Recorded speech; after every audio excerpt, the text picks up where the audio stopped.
To Sunday with Michael Portillo. The Justice Secretary Shabana Mahmood has announced a plan that she describes as radical action to remove foreign criminals from our prisons and to deport them. Legislation introduced by the government in June allows most foreign prisoners to be deported after serving 30% of their prison time rather than 50%. But, as I understand it, she's also announced new legislation that she intends to introduce, which would enable prisoners to be deported the moment that they had been sentenced. Joining me now is the former Attorney General, Sir Michael Ellis, obviously a Conservative. Michael, what do you make of these? Good morning, Michael. Good morning. Well, I'm afraid I think this is a stunt. It's a pure political stunt, but perhaps more importantly, I don't think it's going to work. And there are three key problems with this announcement. I mean, the first is that you've got to have a country that's willing to accept these foreign offenders. We know already that Pakistan has tried to impose a quid pro quo on the United Kingdom, if reports are correct, that flights from Pakistan International Airways would need to restart, and they've been paused for safety reasons, if they were going to accept some convicted offenders.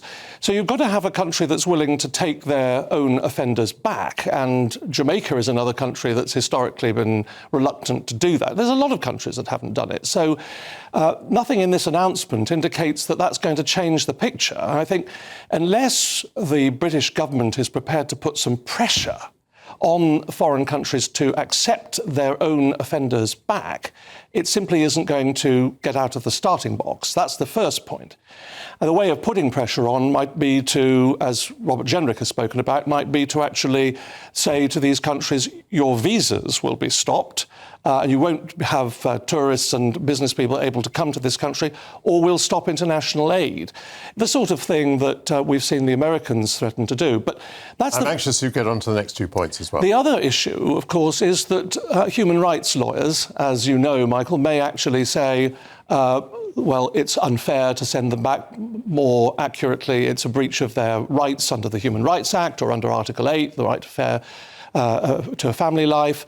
And I don't see anything in this announcement that's going to stop that. And the third problem will be the issue of fairness, because let's give an example of, say, two offenders who have robbed a bank together with a firearm, for example. One is British, the other is a foreign offender. They're both convicted in a joint enterprise of robbing a bank. As I understand it, this announcement would mean that they would both be sentenced to, say, 10 years imprisonment. The British offender would serve the 10 years, or at least 5 out of those 10 years. The foreign offender could, on day one, be deported back to his country of origin. So the victims where that offender might not serve any term. He might not serve any term at all, and there'd be no guarantee that that would happen. And so there's a myriad of problems with this proposal. Using the internet without a VPN, a virtual private network, is a bit like taking to the road without car insurance. All it takes is one unlucky moment to cost you a lot of cash. This video's sponsor is Private Internet Access. They are the VPN to help keep you safe. Click the link in the description below to find out why over 30 million people have downloaded PIA to protect themselves online.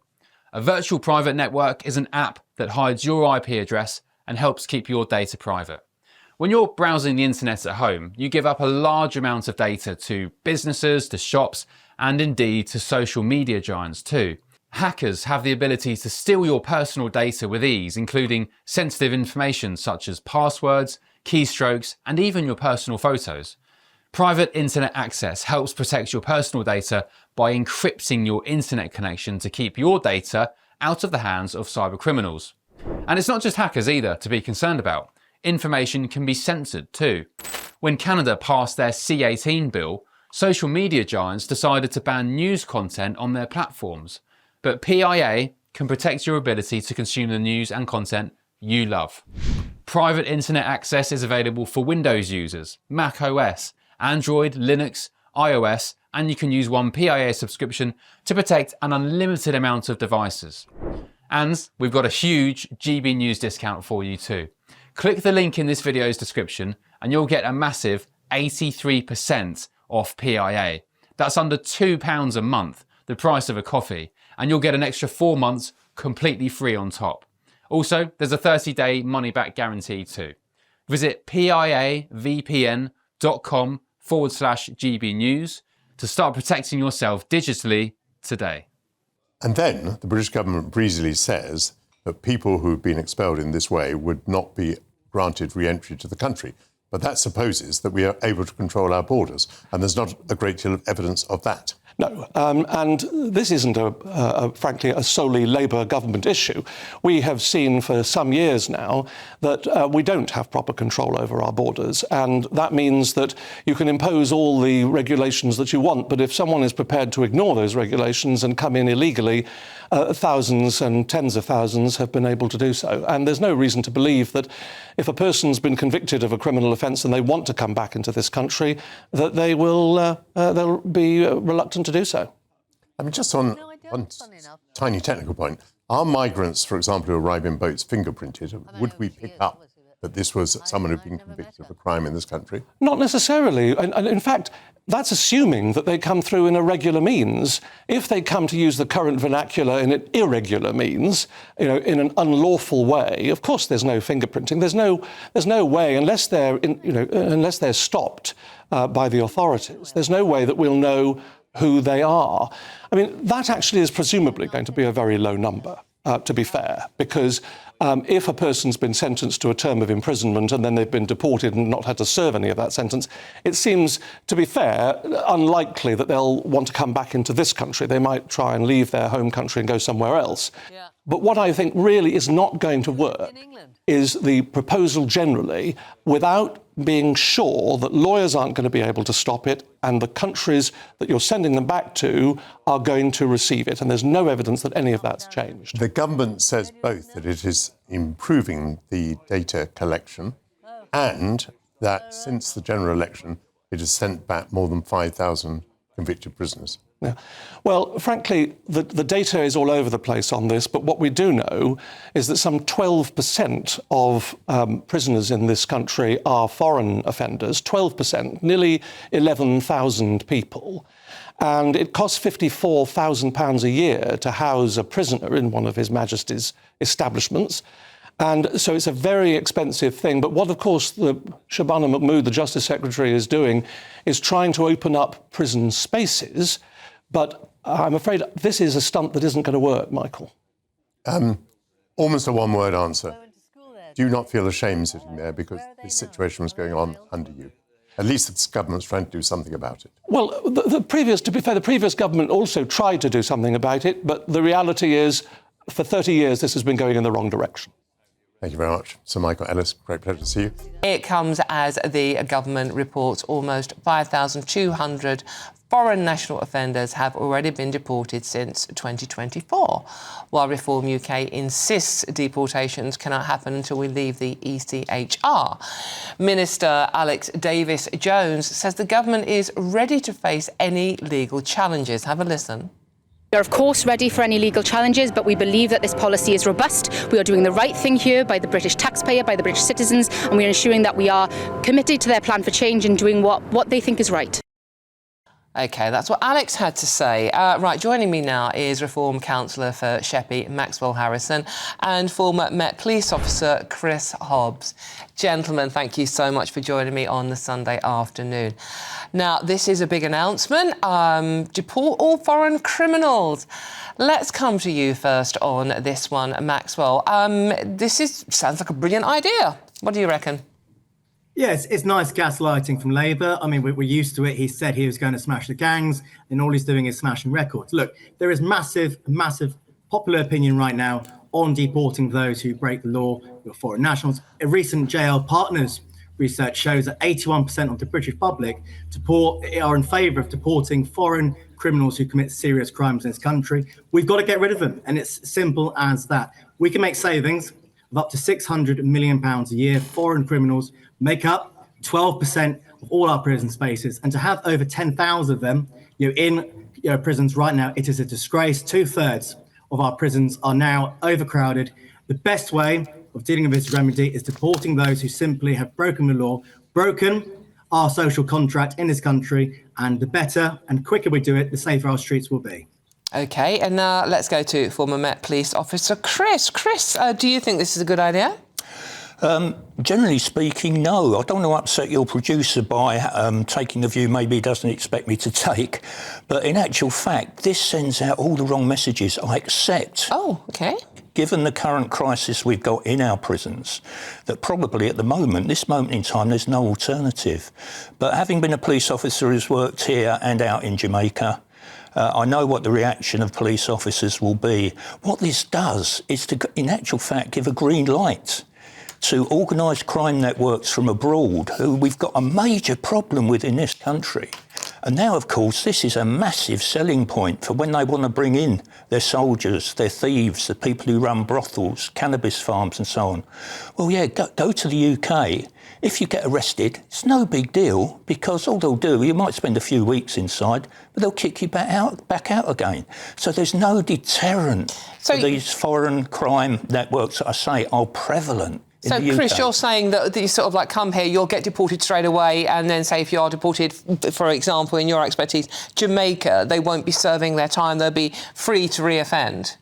Basically, yes. I mean, if you've got a returns agreement, say, I'm not sure whether one still exists with Jamaica, but say with Albania, and you go back and you have to serve the rest of your sentence in a foreign jail, that's one thing. And obviously murderers and very serious criminals won't be given the ticket on the plane back. No. But at the same time, for these thieves, people smugglers, shoplifters, dippers, etc., I could go on, who are from abroad, who come here to commit crime, that is a massive incentive to be recruited. You're not going to go to prison. OK, interesting. That's a different viewpoint, maybe. Maxwell, what would you say to that? It's no deterrent really at all. Well, look, I would argue that we don't definitely have deterrence in this country, but that's my point. Deporting these people is the only apt route. In the year ending March 2022, we had 3,000 foreign criminals who avoided deportation, stayed in the country and committed 10,000 further reoffences. That was 25% up from the year before. And if you take, for example, between 2018 to 2022, foreign criminals committed, again, 38,000 reoffences. So actually, removing them from this country is actually in the interest of the British public and their safety. The idea that actually it might lessen the views of gangs and whatnot, I don't particularly agree with. But again, let's go back to the right point of here. This is just gaslighting from Labour. This will not work.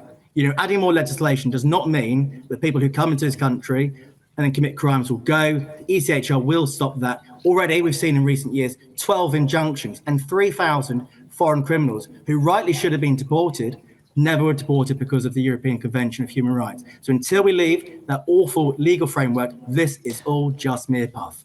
Chris, obviously the devil is always in the detail in these, and the details, as always, are quite sketchy coming from the government today. The ECHR, we keep coming back to the European Convention of Human Rights. Almost every conversation we have these days. Is that going to be an issue to stop us deporting foreign criminals? Well, if we stay in it, it is. I mean, I can remember one Jamaican guy, and I don't want to criminalise all Jamaicans, but that's where I was working. No, this is your experience you're talking from. Yeah, and what happened there was he was deported, put on an Air Jamaica plane, and were normally very good with deportees. He kicked off big style. Captain said, I'm not taking him. He came back, spoke to an immigration officer. I listened to the conversation. And he said, I'm claiming political asylum because I'm gay. And she looked down the file and she said, hold on, you fathered 2 children by 2 separate baby mothers. And I have to confess, we all laughed at the time. But she said to me, the immigration officer said, he's going nowhere. And that perhaps illustrates part of the problem, as your other guest has pointed out, with this particular piece of legislation that we adhere to. Maxwell, I mean, this is a reform policy, but the policy that you have is to leave the ECHR as well. Do you think you seem to be living rent-free in Labour's head at the moment? Because everything they're coming up with at the moment that makes them sound tough is taken from reform. Well, no, of course we're living in the head rent-free. Recent polling has us at 32%, which is 12 points ahead of Labour. And on Thursday, we won 100% of the by-elections, one which was a defence, but the other 2 were wins from Labour. So, we are absolutely skyrocketing in the polls. They are terrified of our rise. And on any argument about, because what we will see is that they'll bring in this legislation. It won't work. They'll talk about Article 8 and how it needs to be tightened up. It won't work. Already, Articles 2 to 12 of the European Convention of Human Rights are integrated and accepted into the Human Rights Act 1998, there is no excuse and no mechanism for a foreign court to have jurisdiction over the United Kingdom. Until we leave the European Convention on Human Rights, we will see the reoffending continue. We'll see our streets being unsafer and unsafer. Maidstone Prison, 99%, yes, 99% of all the prisoners in that prison are foreign criminals. So it is a joke. Reform is living rent-free in number 10, in Labour's viewpoint in the world. But again, Lord Hermer, he will reject this proposal. And again, it'll just show that Labour are not serious on crime, law or order. Chris, finally, last word to you, Chris, very finally and very briefly. So why are Labour announcing this when, both of you admit it doesn't sound like it's going to work? So why are they making this announcement? Is it anything to do with J.D. Vance being in the country, do you think? Possibly, no, I'm not sure it is. I just think they think it's an opportune moment to make this announcement to appear tough on foreign criminals. But as I've just said, what it does is gives the green light to organised crime networks from abroad. Albanians, for example, their crime network controls a lot of the cocaine importation. If they want to bring in a soldier, one of the incentives they can say to this soldier to deal drugs on the streets is, well, yeah, get to the UK. If you get nicked, arrested, it's not a problem. You'll be back home and we'll look after you then. So it's fraught with what we need are more prisons, basically. That's part of the problem. OK, thank you both very much. So two sides, a political and the criminal side of that, a Reform Councillor for Sheppey, Maxwell Harrison, and former Met Police officer Chris Hobbs.